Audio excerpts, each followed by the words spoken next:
کئی لوگ نہیں پرواہ کرتے، وہ کہتے بس جان چھڑانی اسی میں کہ بول چال بند، میل جول بند، وہ اس میں عافیت سمجھتے ہیں، حالانکہ یہ ہے نہیں. تو ایسے میں ہمیشہ یہ یاد رکھنا چاہیے کہ یہ زندگی ہماری مرضی کے مطابق ہو سکتی ہی نہیں. یہ شخص یا یہ لوگ یا یہ میرے لیے آزمائش ہے. نبی صلی اللہ علیہ وسلم کی سیرت میں ہمارے ہر سوال کا جواب. مکہ کی زندگی میں آپ دیکھیے کہ ابو جہل اور ابو لہب جیسے لوگوں سے واسطہ تھا. وہاں سے آپ ہجرت کر کے آئے، ہونا تو یہ چاہیے تھا کہ مدینہ میں وہ سارے لوگ چھوڑ دیے تھے نا آپ نے، سب کو چھوڑ کے آگے تھے، تو مدینہ میں کیا ہوتا پھر 100% چین سکون. لیکن کیا ایسا ہوا؟ پھر کیسے لوگوں سے پالا پڑا؟ پہلے سے بھی زیادہ خطرناک. وہ کون تھے؟ منافقین، جو کسی موقع پر ڈنگ مارنے سے نہیں رہتے تھے. کیا ان لوگوں کے بارے میں حضرت عمر رضی اللہ تعالیٰ عنہ نے ہمیشہ ایک سجیشن نہیں پیش کی تھی؟ کیا تھی؟ ایک دفعہ کہیں تو ان کی گردن، اور حضرت عمر سے کچھ بعید نہیں تھا، صرف اشارہ چاہیے تھا، ذرا پرواہ نہ کرتے، ضرور گردن اڑاتے. لیکن آپ نے عبداللہ بن ابی کو آخری دم تک برداشت کیا نا؟ کیا کہ نہیں کیا؟ کیا. اس میں بھی ہمارے لیے اسوہ حسنہ ہے. کچھ لوگوں کو آپ کو زندگی کے آخری لمحوں تک برداشت کرنا پڑے گا. آپ اس فیکٹ کو ایکسپٹ کر لیں، قبول کر لیں کہ this is a fact, this is a fact in my life. کبھی انسان کے جسم میں کوئی ڈیفیکٹ ہو جاتا ہے. آپ نے دیکھا ہوگا کہ کسی کے کوئی ٹانگ میں پرابلم ہو گیا، کسی کے کوئی ہارٹ پرابلم ہے، کسی کو شوگر ہو گئی، کسی کو بی پی ہو گیا. یہ ایسی ہیں لائف لانگ پرابلمز ہوتی. اب آپ کو you have to live with them, you can not run away. آپ ان سے الگ نہیں ہو سکتے. اب آپ کو کیا کرنا پڑتا ہے؟ ایکسپٹ کرنا پڑتا ہے کہ مجھے اب یہ بیماری ہو گئی ہے، یا یہ کہ مجھے زندگی میں اس شخص سے واسطہ پڑ گیا ہے، یا یہ کہ مجھے ان حالات سے اب یہ ہے کہ اللہ ہی چاہے تو کوئی میریکل ہو سکتا ہے، ورنہ مجھے ایکسپٹ کرنا ہے. اور جب آپ ایکسپٹ کر لیتے ہیں نا، قبول کر لیتے اس سچویشن کو، اور پھر آپ اس پر صبر کرتے ہیں، کیونکہ اللہ تعالیٰ پوچھتا ہے بگ کوشچن مارک، اتصبرون، تو ہم کیا کہیں گے؟ نام یا لا؟ لا نہیں کہہ سکتے، کیونکہ اللہ نے کہا ہم نے بنایا ہے، یہ ہم نے کیا، اور دیر از اے پرپز بیہائنڈ اٹ. اس کے پیچھے ایک ریزن ہے، کوئی وجہ ہے. کیونکہ ہو سکتا ہے کہ وہ ریزن نہ ہوتی تو ہم اللہ کی طرف ہی نہ ہوتے. میں تو سمجھتی ہوں کہ یہ ساری چیزیں ہمیں جگاتے رہنے کے لیے ہوتی ہیں، پھر ہم اللہ کی طرف رجوع کرتے رہتے، پلٹ پلٹ کے اللہ کی طرف جاتے رہتے ہیں. اگر ساری چیزیں مرضی کے مطابق ہوں تو پھر ہمارا اللہ سے تعلق کمزور ہو جائے. جی، یہ ایک اچھا حل انہوں نے بتایا کہ بسا اوقات ایسا ہوتا ہے کہ ہم کسی سے ملتے ہیں تو ہر ایک کے پاس کوئی نہ کوئی مسئلہ ہوتا ہے. میں نے کسی کو بھی بے مسئلہ نہیں پایا. جتنے لوگوں سے ایٹ لیسٹ میری ملاقات ہوئی ہے، میرا خیال ہے آپ لوگوں سے زیادہ ہی ملاقاتیں ہوئی ہیں میری، میں نے کسی کو بے مسئلہ نہیں پایا. ہر ایک کے پاس کوئی نہ کوئی مسئلہ پایا، چھوٹا یا بڑا. اب آپ دیکھیں کہ جب مسئلہ ہوتا ہے تو کچھ لوگ فوری طور پر مسئلہ بیان کرنا شروع کر دے، ادھر انہیں پیش ہے فوری کرنے. کچھ لوگ تھوڑا ٹھہر کے، کچھ اس سے زیادہ، کچھ ٹائم لیتے ہیں. لیکن ایسے لوگ بہت کم پائے جو دوسروں کا مسئلہ سننے والے ہیں. اگر آپ دوسروں کا مسئلہ سننے والے بن جائیں تو آپ کو اپنے مسئلے یقیناً بھول جائیں گے. اچھا، ایسا بھی ہوتا ہے. مجھے حضرت داؤد علیہ السلام کا وہ واقعہ یاد آتا ہے جو قرآن پاک میں ہے نا، کہتا ہے وَلَقَدْ فَتَنَّا دَاوُودَ، ہم نے ان کو آزمایا تھا. تو بعض اوقات ایسا ہوتا ہے کہ اللہ تعالیٰ ہمیں کسی ایسی آزمائش میں مبتلا کر کے کسی اور کا مسئلہ حل کروانا چاہتا ہے، یا کسی اور کا مسئلہ سنوانا چاہتا ہے، یا کوئی اور مسئلہ ہمارے سامنے لے آتا ہے، اس کو دیکھ لو، یہ تم بھی یہی کر رہے ہو، یہ تمہارے اندر بھی یہ مشکل ہے. تو پھر انسان سوچتا ہے کہ دنیا آزمائشوں کا گھر ہے. جنت کا راستہ کس سے بھرا ہوا ہے؟ نفس کی مخالفتوں سے، تکلیف دہ چیزوں سے. تو اللہ کرے کہ ہم مسئلے سنانے والے نہ ہوں بلکہ سننے والے ہوں. ہم مسئلے کھڑے کرنے والے نہ ہوں بلکہ حل کرنے والے ہوں. جی، پیج 190. یہ مثبت اور منفی سوچیں، یہ ماحول سے پیدا ہوتی ہیں. عموماً انسان کو کنٹرول تو اللہ نے ہر چیز کے لیے دیا، لیکن عموماً انسان اس سے فائدہ کم اٹھاتا ہے، اندر کی طاقتوں سے کم اٹھاتا ہے، دوسروں کا انفلوئنس زیادہ لے لیتا ہے. ماحول سے بہت جلدی متاثر ہو جاتا ہے، اسے کمفرٹ اسی میں محسوس ہوتا ہے. جو ہی آپ مثبت سوچ رکھنے والے انسانوں میں بیٹھنا شروع کریں گے، ان کی کمپنی اختیار کریں گے، آپ کی سوچ بدلنا شروع ہو جائے گی. اس لیے اچھی کمپنی جو ہے اس کا ہونا بے حد ضروری ہے. آپ ایک حصہ خود ہوتے ہیں اور ایک حصہ آپ کے دوست ہوتے ہیں، یا آپ کی کمپنی ہوتی ہے جو آپ کے اوپر حاوی ہوتی ہے. اگر آپ بدلنا چاہتے ہیں تو کمپنی بدل لیں. آپ کو یاد ہے کہ حضرت ابراہیم علیہ السلام جب گئے تھے اپنے بیٹے کو ملنے کے لیے، اسماعیل علیہ السلام کو، تو ان کی جو وائف تھی، جب آپ نے جا کے پوچھا، وہ بھی پہچانتی نہیں تھی، پوچھا کہ کیا حال ہے، گزران کیسی ہو رہی ہے، تو انہوں نے بہت شکوے شکایتیں شروع کر دی. تو انہوں نے کہا کہ اچھا جب اسماعیل آئے تو اسے کہنا کہ اپنی چوکھٹ بدل دو. کیا مطلب تھا ان کا؟ کہ یہ بیوی تمہارے لیے ٹھیک نہیں ہے، کہ جو شوہر کی غیر موجودگی میں ایک اجنبی انسان، کیونکہ ابراہیم علیہ السلام تو اس کے لیے اجنبی تھے، ایک اجنبی انسان سے اپنے شوہر کی، اپنے گھر کی ہر بات کیے چلے جا رہی ہے. بیوی تو محافظ ہوتی ہے، ہن لباس لکم وانتم لباس لہن. تو ایسی بیوی جو ایک اجنبی انسان کو اپنے گھر کے سارے راز دے رہی ہے، وہ بچوں کی کیا تربیت کرے گی، وہ نسلوں کو کیا سنبھالے گی، وہ کیا گل کھلائے گی، وہ خاندان کی تربیت کس ڈھنگ پہ کرے گی. تو چوکھٹ بدل دو. تو یہ ایک بہت اہم قاعدہ ہے. اور پھر دوسری دفعہ جب آئے اور انہوں نے اسی طرح پوچھا تو انہوں نے کہا اس کو کہ تم اپنی چوکھٹ باقی رکھو. اگر آپ واقعی اپنی زندگی میں کچھ کرنا چاہتے ہیں تو اپنے دوستوں کی خبر لیں. ہر انسان کو دیکھنا چاہیے کہ اس کی دوستی کس سے ہے. انسان اپنے دوست کے دین پر ہوتا ہے، اور یہ ایک پکی بات ہے. آپ خود کتنے بھی اچھے ہو، اگر آپ کا دوست دین پر نہیں تو آپ دین پہ ہو ہی نہیں سکتے. انسان کا دین اس کے دوست کے دین سے پہچانا جاتا ہے. 282 لاسٹ پیراگراف. بدر اور احد کے محاذ پر جان کی قربانی دینا تھا، اور حدیبیہ کے محاذ پر وقار کی قربانی. اور ساری تاریخ کا تجربہ بتاتا ہے کہ انسان کے لیے جان کی قربانی اتنی آسان ہے کہ ساری معلوم تاریخ میں بے شمار لوگ مسلسل جان کی قربانی دیتے ہوئے نظر آتے ہیں. لیکن وقار کی قربانی اتنی زیادہ مشکل ہے کہ معلوم تاریخ میں چند اللہ کے بندوں کے سوا کوئی بھی دکھائی نہیں دیتا جو واقعی رضامندی کے ساتھ وقار کی قربانی دینے پر آمادہ ہو جائے. اس کی وجہ یہ ہے کہ جان کی قربانی میں آدمی ہیرو بن رہا ہوتا ہے، جبکہ وقار کی قربانی میں وہ اچانک زیرو بن جاتا ہے. جان کی قربانی میں اپنے آپ کو فتح کی طرف جاتا ہوا دیکھتا ہے، اور وقار کی قربانی میں محسوس کرتا ہے کہ میں نے خود اپنے فیصلے سے شکست کو قبول کر لیا. جان کی قربانی بظاہر ایک عزت کا عمل ہے، اور وقار کی قربانی اس کے برعکس بے عزتی کا عمل. جان کی قربانی میں آگے بڑھنا ہوتا ہے، وقار کی قربانی میں پیچھے ہٹنا ہوتا ہے. جان کی قربانی میں اقدام کا سہرا بنتا ہے، وقار کی قربانی میں پسپائی کا الزام سہنا پڑتا ہے. یہی وجہ ہے کہ جان کی قربانی چھوٹی قربانی، وقار کی قربانی زیادہ بڑی قربانی. جتنی بڑی قربانی اتنی ہی بڑی کامیابی. 175. جی ہاں، اثر قبول نہ کرنا.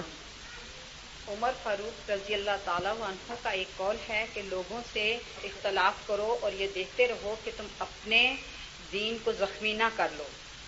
اور اسلام میں پسندیدہ بات یہ نہیں کہ آپ لوگوں سے ملنا جلنا چھوڑ دیں، بلکہ اسلام میں مطلوبہ یہ ہے کہ آپ ہر قسم کے لوگوں سے ملتے رہیں. یہ اختلاط اس لیے بھی ضروری ہے کہ اسلام ایک دعوتی مذہب ہے اور اختلاط کے بغیر دعوت کا کام نہیں ہو سکتا. اس کے علاوہ آپ کی شخصیت کی تکمیل کے لیے بھی اختلاط بہت ضروری ہے. جب آپ لوگوں سے ملتے جلتے ہیں تو بار بار ایسے حالات پیش آتے ہیں جو آپ سے کسی رد عمل کا تقاضا کرتے ہیں. مثلا کسی آدمی نے کڑوی بات کہہ دی، اب آپ کو اس کا جواب دینا ہے. کسی سے آپ نے ایک وعدہ کر لیا، اسے آپ کو پورا کرنا ہے. کسی کی کوئی امانت آپ کے پاس آ گئی جس کو آپ نے ادا کرنا ہے. اس طرح کے معاملات کے دوران آپ تربیت پا کر اسلامی اخلاق کے مالک بن سکتے ہیں. تاہم اختلاط کا یہ نتیجہ نہیں ہونا چاہیے کہ آپ دوسروں کا غلط اثر قبول کریں. مثلا ایک خاتون نے ایک صاحبہ کو اپنی سہیلی بنایا. خاتون سادہ انداز میں رہتی تھی اور سہیلی کے اندر فیشن والا مزاج تھا. سہیلی نے بار بار خاتون سے کہنا شروع کیا، تم یہ کیا بیوہ عورتوں کی طرح بالکل سادہ کپڑے پہنتی ہو. اس طرح کی باتیں کر کے سہیلی نے اس مذکورہ خاتون کو رنگین کپڑوں کی طرف راغب کیا. پھر اس کے ڈھیلے کپڑوں کی جگہ چست کپڑے سلوائے۔ اس طرح سہیلی کے اثر سے خاتون کی ایک ایک چیز بدلنے لگی، یہاں تک کہ وہ باقاعدہ فیشن پسند ہو گئیں اور روزانہ ان کے کئی گھنٹے صرف میک اپ کی نظر ہونے لگے۔ مسلمان کو چاہیے کہ وہ اپنی دینی شخصیت کا ہمیشہ محافظ بنا رہے، دوسروں سے اثر قبول کرنے کے بجائے خود دوسروں پر اپنا اثر ڈالنے کی کوشش کرے۔ وہ لوگوں کے درمیان داعی بن کر رہے، نہ کہ وہ خود دوسروں کا مدعو بن جائے۔ ہم ابھی ماحول کی بات کر رہے تھے نا کہ ماحول کا اثر ہوتا ہے انسان کے اوپر، اور یقینی بات ہے۔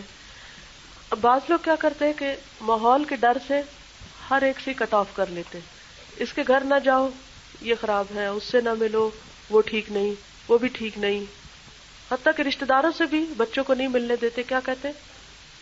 کسی نہ کسی رشتہ دار کی کوئی خامی بتا کے ان سے، پھپھو میں یہ ہے، خالہ ویسی ہے، چچی ایسی ہے، فلاں ایسا ہے، فلاں ایسا ہے، تو اپنے ہی گھر میں بس اپنے ہی مٹھی میں رکھتے ہیں۔ نتیجہ کیا آتا ہے؟ بچے نفسیاتی مریض ہو جاتے ہیں، ان کو کسی سے معاملہ کرنا ہی نہیں آتا، لین دین کرنا ہی نہیں آتا، کسی سے ملنا جلنا ہی نہیں آتا۔ یہ حل نہیں، یہ نہیں ہو سکتا کہ ساری دنیا ایک حسین باغ بن جائے، پھر ہم اس میں ٹہلتے پھریں اور ہماری مرضی کے لوگ ہوں اور ہر چیز ہماری مرضی کی ہو جائے، یہ نہیں ہو سکتا۔ اچھا، بعض اوقات ایسا بھی ہوتا ہے، جیسے کوئی لڑکی شادیوں کی آتی ہے تو اس سے پہلے کہ وہ خاندان کو ایکسپلور کرے، اس کو پہلے سے ہی کہہ دیا جاتا ہے یہ فلاں ایسا ہے، فلاں ایسا ہے، اس سے بچ کے رہنا، اس سے محتاط رہنا، اس سے یہ کرنا۔ اب وہ ڈری سہمی ہر ایک سے بات کرتے ہوئے لگتے جیسے وہ جرم کرنے لگی ہے کوئی۔ ہر بندے کو اللہ نے عقل دی ہے، اس کو بھی تجربہ کرنے دیں، تھوڑا بہت محتاط کر دے اگر کوئی بہت ہی شر پسند چیز ہے، لیکن ٹو مچ دوسروں کے ذہن کو خراب نہیں کرے۔ جیسے ہم بچوں کو بھی عام طور پہ اتنی نصیحتیں شروع کر دیتے ہیں کہ بعض اوقات بچے کانفیڈینس لوز کر جاتے ہیں، ان کو ایسا لگتا ہے جیسے ہر کوئی خراب ہے، پورا معاشرہ خراب ہے تو صحیح، بجائے اس کے کہ لوگوں کی خرابی بتائے، آپ اچھے اور برے کا فرق بتائیں، یہ ٹھیک ہے اور یہ غلط ہے، یعنی اس میں فرق ہو جاتا ہے۔ یہ کہنے کی بجائے کہ فلاں بڑا خراب ہے، کیا کہے؟ غیبت کرنا برا ہے۔ اب بچے کو اگر سمجھ آ گئی نا تو اس کو خود ہی پتہ چل جائے گا کہ یہ فلاں غیبت کر رہا ہے۔ یہ کہنے کی بجائے کہ فلاں جھوٹا ہے، بتائے کہ جھوٹ کیا ہوتا ہے، تو انشاءاللہ اس کے اپنے اندر جب نظر پیدا ہوگی اور اس کے اندر برائی کی نفرت پیدا ہوگی تو پھر وہ خود پک اینڈ چوز کرنے لگے گا۔ تو ہمیں لوگوں سے ملنا جلنا ہے احتیاط کے ساتھ۔ جہاں لوگوں کی عادتیں خراب ہوتی ہیں وہاں لوگوں کے اندر جسمانی بیماریاں بھی تو کئی ہوتی ہیں نا۔ آپ جو لوگوں سے مل رہے تھے آپ کو کیا پتا ہوتا کس کے کیا بیماری لگی، تو اس طرح تو پھر آپ بالکل ایک طرف ہو کے بیٹھ جائے کہ نہیں میں کس سے ملوں گا تو مجھے اس کی وہ بیماری لگ جائے گی، کسی کی کوئی لگ جائے گی، کسی کی کوئی، تو آپ کچھ بھی نہیں کر سکتے، چل ہی نہیں سکتے معاشرے میں۔ ضرورت اس بات کی ہے کہ آپ ملے جلے لیکن اپنے اصولوں پہ قائم رہیں۔ مثلا نماز کا وقت ہے تو کسی صورت کمپرومائز نہیں، کوئی نہیں پڑھتا آپ اٹھے، آپ اپنے یکسوئی کے ساتھ اپنی نماز ادا کریں۔ آپ کسی مجلس سے کوئی نہیں حجاب لیتا، آپ اپنا حجاب برقرار رکھیں۔ کوئی کچھ بھی کرتا ہے اپنا اثر اس پہ ڈالے، اس کا اثر خود پہ نہ لے۔ آپ کو تو یہ بات سمجھ آتی ہے کہ آپ کے بچوں کے لیے حقیقت میں مشکل ہے، لیکن آہستہ آہستہ ان کو بھی اسی ڈھنگ پہ ٹرین کریں۔ کوئی اور اس سلسلے میں کچھ کہنا چاہے گا؟ جیسے اللہ تعالیٰ نے فلٹریشن کا ایک سسٹم ہمارے اندر رکھا ہوا نا، ہماری آنکھوں کے اوپر پلکیں کیا کام کرتی ہیں؟ فلٹر ہے نا، وائپرز ہیں۔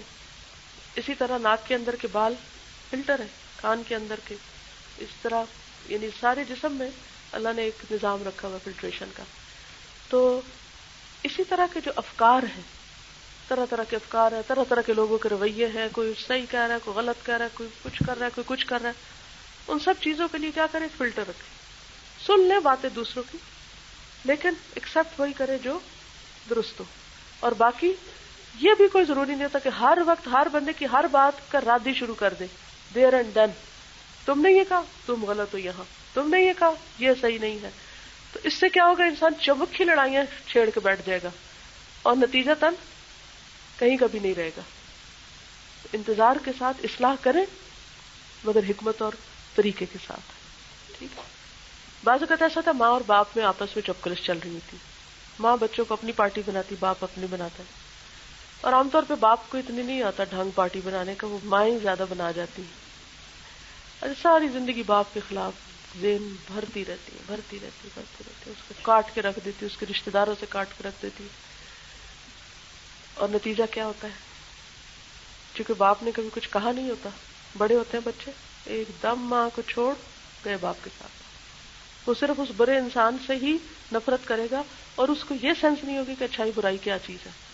تو جب ڈائریکشن ٹھیک ہو جائے گی تو بہت سے امور انشاءاللہ ٹھیک. اور دوسری ایک اہم بات پتہ کیا ہے, ہر چیز کا دوسرا رخ ہوتا ہے اور ہر لمحہ اللہ سے دل ہی دل میں مدد مانگتے رہا کرے کہ اللہ تعالیٰ مجھے اس معاملے میں صحیح راستہ دکھا. اور جیسے اہم معاملوں میں تو ہم استخارہ کرتے رہتے, لیکن چھوٹی چھوٹی چیزوں میں بھی کہ یہ کروں یا نہ کروں, اکثر ہوتا ہے نا ہم انڈیسائسو ہوتے ہیں, یہ کروں یا نہ کروں, یہ کروں یا نہ کروں, تو فوراً اللہ سے دعا کر کے تو کہا یا اللہ تو میری مدد کر, دل ہی دل میں. تو جتنا زیادہ اللہ تعالیٰ سے آپ کا کنیکشن مضبوط ہوگا انشاءاللہ تعالیٰ اتنا ہی اللہ کی طرف سے بھی رہنمائی. اللہ تو ویسے بندے کو ہر لمحہ دیتا ہے لیکن بندہ ایکسیپٹ نہیں کرتا پھر, کیونکہ ہمارا اصل مقصود کیا ہے, کس کو راضی کرنا. یہ دنیا کے امتحان میں جو بھی ہماری کوششیں, چاہے صبر ہے, قربانی ہے, کچھ بھی ہے, یہ ساری الٹیمیٹ جو نتیجہ یہ رزلٹ ہم چاہتے ہیں وہ کیا چاہتے ہیں, ہمارا رب ہم سے راضی ہو جائے. اور اگر وہ ہو گیا تو سب کچھ مل گیا, اگر وہ راضی نہیں تو کتنے بھی کامیاب انسان ہو کچھ بھی فائدہ نہیں, کچھ بھی حاصل نہیں. اس میں یہ نا کہ ہم دنیا کا اثر قبول کرنے سے رہ نہیں سکتے, ہم پر ضرور اثرات ہوتے ہیں جب ہم کسی سے بھی ملتے ہیں یا کچھ بھی, لیکن اس کا توڑ بھی ہونا چاہیے ساتھ ساتھ. پھر ایسی مجلس میں بیٹھنا چاہیے, ایسے لوگوں میں بیٹھنا چاہیے تاکہ اس کا ازالہ ہو جائے, ورنہ وہ ہم پہ حاوی ہو جائے گا. یہ بہت اچھی بات ہے کہ اگر کسی کی کسی ایک حرکت سے ہمیں تکلیف پہنچ رہی ہے تو ہمیں فوراً اپنی اصلاح شروع کر دینی چاہیے کہ کم از کم ہم سے یہ بات نہ ہو کہ جس سے دوسروں کو تکلیف پہنچے. وہ کام ہم نہ پھر کریں, کیونکہ مومن وہی ہوتا ہے نا کہ جو دوسروں کے لیے وہی پسند کرتا ہے جو اپنی ذات کے لیے پسند کرتا ہے. 119 بلند کرداری. بلند کرداری. پیغمبر اسلام صلی اللہ علیہ وسلم تمام لوگوں کے لیے اسوہ کی حیثیت رکھتے ہیں. آپ کا اخلاق تمام امت کے لیے نمونہ ہے.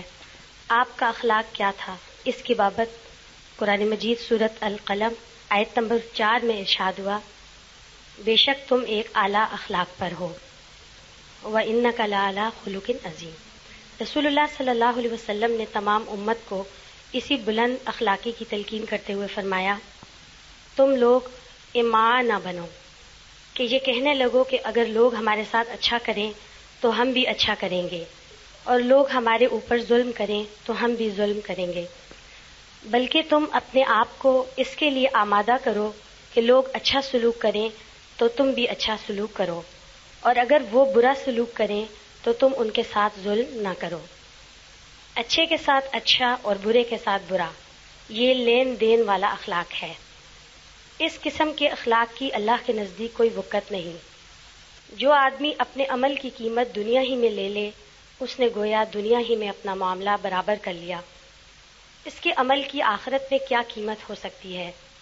حقیقی اخلاق وہ ہے جو اعلیٰ اخلاق ہو, جو اصول کی پابندی میں برتا گیا ہو, نہ کہ مفاد اور مصلحت کی پابندی میں.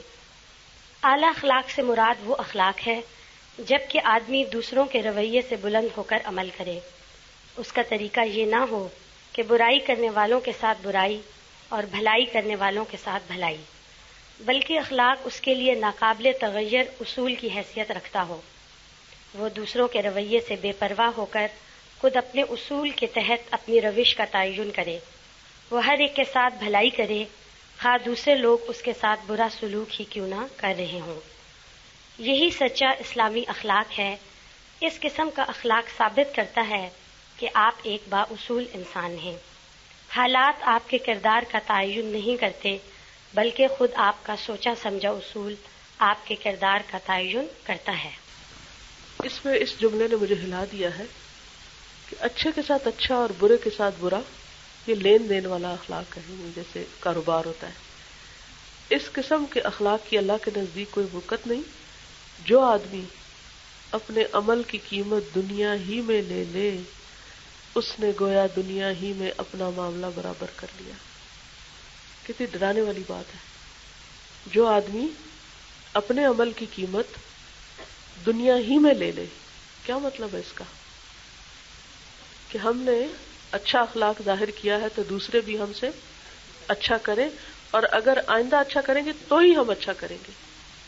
ورنہ برا کریں گے. تو گویا اس نے دنیا میں ہی اپنا معاملہ برابر کر لیا.